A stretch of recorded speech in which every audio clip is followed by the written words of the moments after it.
Hello everyone, I'm Dr. Ahmadai Shakur. Just days after 16-year-old Ralph Yarrow was shot for going to the wrong door, we have another story of someone being deleted for going to the wrong address. Let's get into it. 20-year-old Kaylin Gillis was in the car with friends when they pulled into the wrong driveway while looking for another friend's home. They were not using the GPS because of poor cell phone service in the area. Once they realized their error, they turned around to leave. But before they could, the homeowner came out and fired shots into the vehicle.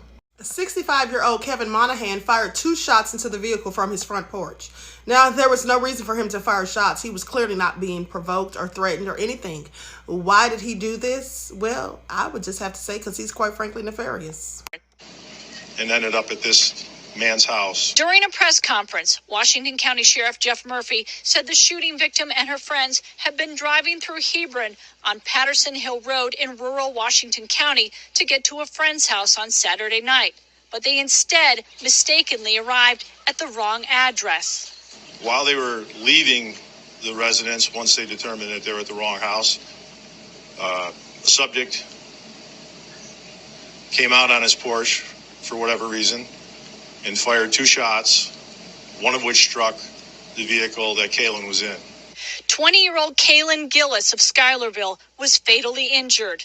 The area has spotty cell phone service, and the group of 4, including Kaylin, had to drive to a nearby town to call for help. Kaylin's friends had to drive 5 miles away just to get cell phone service to be able to call 911.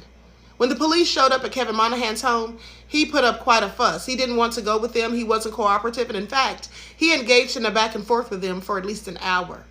Now, for the people who look like me, I just want you to marinate on that. How do you think that would have fared had it been one of us?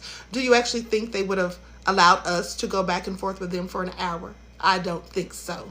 Another thing is Kevin Monahan's name and face were put out immediately after this happened, and he was charged with second-degree murder very quickly, unlike the case with Ralph Yarrow, where people had to actually protest to see some results. Pay attention.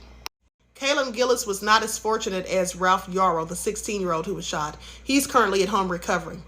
Kaylin lost her life thanks to Kevin Monahan. I hope he's punished to the fullest extent of the law.